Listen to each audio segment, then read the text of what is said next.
Hi everyone, and welcome to Heal Endometriosis Naturally with Wendy K. Laidlaw. Wendy has spent the last 2 years helping women with various stages of endometriosis to heal naturally after putting her condition into remission. After her own healing success from stage 4 endometriosis and adenomyosis, she's inspired to heal others, and her goal is to help some of the 175 million women know that there is another way other than painkillers, drugs, or surgery. This is the place to be for real talk with real people for real results, so you can learn how to heal your endometriosis naturally.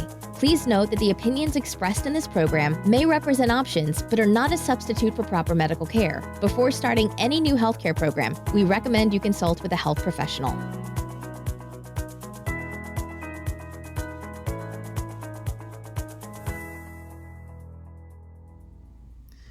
Hey, good afternoon everyone. It's Wendy K. Laidlaw here from Heal Endometriosis Naturally. As always, I hope that this podcast finds you well. The title of today's podcast is called A Tickle, a Brick and a Truck. Well, it's been some time now that I have been reveling in this zero pain, no pain of endometriosis and adenomyosis. And in fact, I was working out the other day, it's almost been 4 years now. And it continually surprises me at how strong my immune system is these days as well. In the past, my immune system was very, very poor. My immune system of old used to struggle with everything. Yet, I would come to learn that was because of a number of different factors, including the 5 Ps, the 5 poisons, produce, products, property, past and people, and of course, excess sugar and wheat. But over the past few years, it's got stronger and stronger, much to my delight. In the past, I would catch every cold and flu virus going around and generally be feeling like I was walking through treacle every single day. Now my energy levels are impressive by normal, healthy human standards, but I still have to work hard, very hard, not to default back into old, well-worn pathways of the better, faster, more now mentality in our culture of busyness and burnout that is encouraged. You see, women with endometriosis tend to have this over-compulsion to overgive to others at the expense of themselves, and or have this dogged determination and drive to just keep going no matter what, which of course is an impressive and formidable character trait, but only if the voice of reason and active balance are carefully exercised too. And there lies the problem. In the past, the pain of endometriosis was so debilitating it would floor me into total inactivity and or incapacity for days and sometimes weeks at a time. You may well all know my story by now, but after operation number 6 for stage 4 endometriosis, I would get increasingly worse, more ill, and go on to develop adenomyosis too. Combined with the extra long list of other symptoms and illnesses I had, I would ultimately end up totally bedridden and disabled for several years. Prior to that event and during the endometriosis flare-ups, I had just learned to push on through the pain. Otherwise, I never would have got anything done. I would never have accomplished anything at all for weeks at a time. And I would have continued to feel ashamed at my body's total inadequacy, relentless sickness, and what I perceived as weakness. It was common for me in the past to have to cancel engagements with friends or social events, and at the last minute, because I couldn't push through the pain at that moment. I would learn on my journey, after being bedbound and housebound for so many years, that the pushing on through way of living would not work if I was truly to get well and finally put endometriosis and adenomyosis into remission for good. I knew I had to do something differently. I knew I had to think outside the medical machine box. And that was one of the toughest parts of the journey. Yet well-worn, old conditioning and beliefs about how I was supposed to function in the world dominated my thoughts and actions. I knew I had to change as I sought to improve that relationship between my brain and my body. Prior to falling so seriously ill, I would joke and laugh about how I felt like my head was totally separate from my body. And if I could only chop off my head and put it on a stronger body, then all would be well. And how my brain dictated and drove my body way beyond its means. And that critical part, was so impatient and so super mean and critical at my body's punitive limitations. My journey would dictate that I needed to form a new relationship, a deep, close bond between my brain and my body to truly succeed with my desire to be pain-free. I had to learn to listen carefully to what my body wanted, what it liked, what it didn't like, what nourished it, what drained it. And this was the toughest test of my desire to conquer both of these conditions, endometriosis and adenomyosis.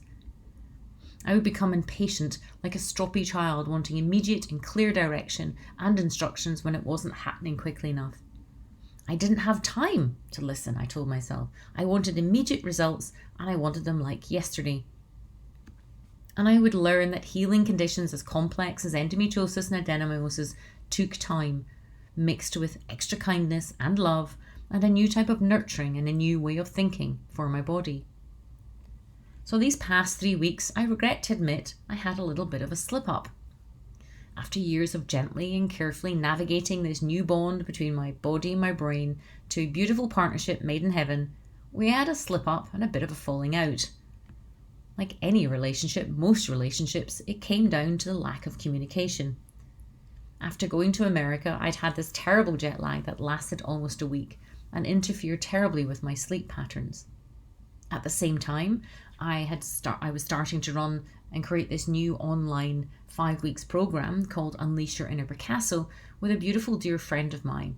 And I was in full throttle of creation and building and creating as much value as possible, as well as all the background technical details it required to make a truly successful program for the women who had invested in it. There were lots of late nights and adrenaline pumping through my body at full throttle. On top of that, I also went out to celebrate a few events with my family, 2 weekends in a row. Not something I do much these days, but I would go dancing until the wee small hours and consume maybe just a little bit too much alcohol. And we all know the dire effect of alcohol and how it impairs the immune system. So you will not be surprised to hear that me burning the candle at both ends, I caught the common cold with sneezes and sniffles, which then turned into fully blown flu. And this was way before the coronavirus raised its ugly head. My body had been trying to give me a tickle beforehand with the cold symptoms, but I had ignored them and carried on as I was caught up in an old pattern of being. Then my body threw this flu brick at me, and I knew I had to stop and pay attention. I had taken many vitamin C and ascorbic acid to help encapsulate the bacterias, overdrive, but my immune system was struggling and it was too late. The virus had taken hold. I admit that I got a little annoyed at my body for the first time in years. Yet I then remembered that I hadn't been parenting myself very well to the high degree of nurturance I normally do. When we are little, we learn what self-care is through the act of mirroring what we've received ourselves and what we didn't receive growing up. Maybe we watched our mother overgive and we learned to do the same ourselves. And it's quite common that many endometriosis women didn't get what they needed by way of tender, loving, compassionate care from their parents or caregivers. And that is not said to bash our parents, as they may well have been fighting their own battles and demons and doing the best they could. But the facts remain. Many of my endometriosis alumni now didn't know what self-care really meant when they were at the start of their healing endometriosis naturally journey. But they do now, and that's why they are endo bosses, because self-care is paramount to putting this condition into remission, and so is learning to listen and distinguish the signs and symptoms of your own body. I've said this before, but it's worth repeating. You see, you know your body better than anyone else out there. Yet you may have not been taught on how to read the signs your body gives you, be it a tickle, a brick, and only pay attention when it's a truck. And to be hit by the truck is to really start to understand what self-care means when your body is totally incapacitated. Well, that's what happened to me anyway. Like going to a foreign country, you need to learn the culture and the language of the foreign land. Initially, it's tough to comprehend and understand what the people are saying and adjust to their culture. There's a lot of hand gestures, pidgin English, smiling and nodding, but little or no understanding. And that's the same with the body. But with a good guidebook, a pocket translator, you soon learn the languages of your body and learn how to support it in doing what it always wants to do, which is, of course, to heal itself. But you don't know what you don't know. And when you do learn, it's awesome. Suddenly you're in control. Suddenly you feel like you've cracked the Da Vinci Code that has remained elusive for centuries. It starts with a little bit of positive biofeedback, with a little bit of neurofeedback. Suddenly there's little positive signs, like little green shoots starting to pop through the soil, and they start to show. Slowly the pieces of the jigsaw puzzle form the outer straight edge, and then over time the pieces in the middle come together to form this amazing image. And that amazing image is of a healthy, pain-free body. And it's nothing short of magical. Especially when countless medical professionals may have told you over decades that there is no hope, no cure, and still insist on you consuming poisonous drugs and painkillers and having unnecessary surgical procedures that make you worse. And of course, ultimately do not address the underlying root cause of the inflammation and hormonal imbalance. When this union of brain and body combined for me, it felt like angels should be singing and the big brass band should come out to play and celebrate.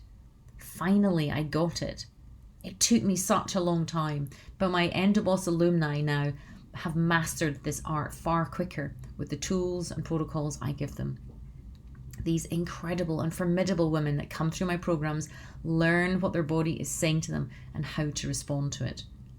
Their body may say, here's a little tickle because you may not have been giving me enough attention or rest or care I need. But they pay attention to the tickles, so there are no more bricks and there's no more trucks. When their body does feel neglected, it might intensify and maybe throw the odd brick. And it may throw the odd brick at you to get your attention. And what happened to me was the truck that hit me was at such full speed it took me years to come back from. So back to the start of my story. I admit I temporarily lost balance in my body for a week or two, and my body threw a brick of the cold and then the flu. As I write this, I'm smiling and actually thanking my body for the reminder. I have so much energy these days and I'm accomplishing feats I never thought possible. So the moral is, ignore your body at your peril. Push it beyond its limits with busyness and distraction, and it will come knocking on your door with a bug or a cold or a flu to remind you that self-care is essential and balance is the secret. Especially at this time when this coronavirus is running rampant, self-care is even more important. Our bodies are different from other women, from other members of the population. We're different. It's not that we're weaker, but it's just that we're more sensitive to our environments and require much more intuitive feedback and communication. Your body will whisper, then it will shout, and then it will scream to get your attention. So my reminder was when I went to the local pharmacist for throat lozenges. She very sweetly smiled at me and said, I think you might need to go home and rest, dear. And I heard myself say out loud how busy I was and I really didn't have time for this cold and flu. And as soon as the words escaped my lips, I stopped and thought, what are you saying? And I felt shocked at how I temporarily slipped back into an old way of thinking and an old groove. I then left the shop, but I gently and consciously reminded myself that this was an old pattern of behaviour and one that did not serve me anymore. To go down that old slippery slope may mean a sick body. A pattern of thought and beliefs that had led me to become totally bedridden and so physically ill in the past.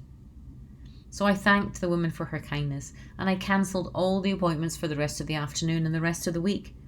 I went home, I ran a bath and spent the rest of the week resting. And you know what? A funny thing happened.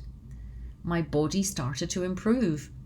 My immune system, which can only do one thing at a time, was given the right environment to do what it does really well, which is fight infection. And I love being pain-free too much these days. I've come way too far to ignore my dear and darling body when its immune system is under attack from these germ gremlins. With the calamity and chaos of the coronavirus, it's even more essential to take extra great self-care. I think it's interesting that UK government guidelines are to go home and rest. I think our culture around the world is one of this super fast pace of life and to keep pushing through even when sick. I had wondered if this terrible and tragic virus may remind us actually to slow down a little and to stop and maybe smell the roses more often. To step off that conveyor belt of busyness and rest more often when we get a tickle alert from our bodies. And as much as there was a little regret that I'd had this temporary slip of mindset, I equally felt proud of the fact that as soon as I had become aware, I paid attention and then demonstrated self-care at its finest. I may not have had the demonstration of what proper self-care needed and that I needed growing up, but I realised I was going to parent myself with essential self-care now. Because ultimately, And this is the sad truth. No one else is going to do this for you. We may have our dreams of some Florence Nightingale swooping in, feeding us soup and wiping our brow and taking care of us, or meeting a Prince Charming on a white steed who will rescue us and take us off into the sunset. But that's just fairy tale and not reality. The cold, hard reality is that all of my Endoboss alumni, including myself, have no one to take care of themselves except themselves. But what is beautiful about the journey is I know I'm perfectly okay about that. And my Endoboss alumni are as well. Because whilst they are self-sufficient, successful women who have incredible relationships with their body now, they are not alone on this journey anymore. They are part of a growing group of strong and formidable women who are defying the medical machine and putting their endometriosis into remission, finding their voice and changing the direction of their lives forever. The doctors, the consultants, the gynecologists don't understand their success, but it's happened anyway. We are a growing tribe and a family of women who understand what each other have been through. We celebrate this new path we've been on because we would not be who we are now if we hadn't been through that tough endometriosis training ground. Life has happened for us, I believe. It has taught us a great many things which we will take forward to help other women with endometriosis heal naturally. The difference with us is that we never ever gave up and never stopped believing that there was another way. And now the difference in maintaining our pain-free bodies is learning to hear the tickles from our bodies, to stop and rest and recuperate when old wiring of society says just keep going. And we can't and won't do that anymore. And if we temporarily forget, well, we are super kind to ourselves, we stop, we go and rest. Stopping and resting takes far more strength to do than keeping going, I've come to realise. It does not make you weak, it makes you an Endoboss. And I would love for you to join us. Don't wait until you get pummeled with bricks or worse, trashed and trampled by the truck. Make sure you take a positive step soon. Applications are now open at healendometriosisnaturallycourse.com and I would love to hear from you. But until then, to your health.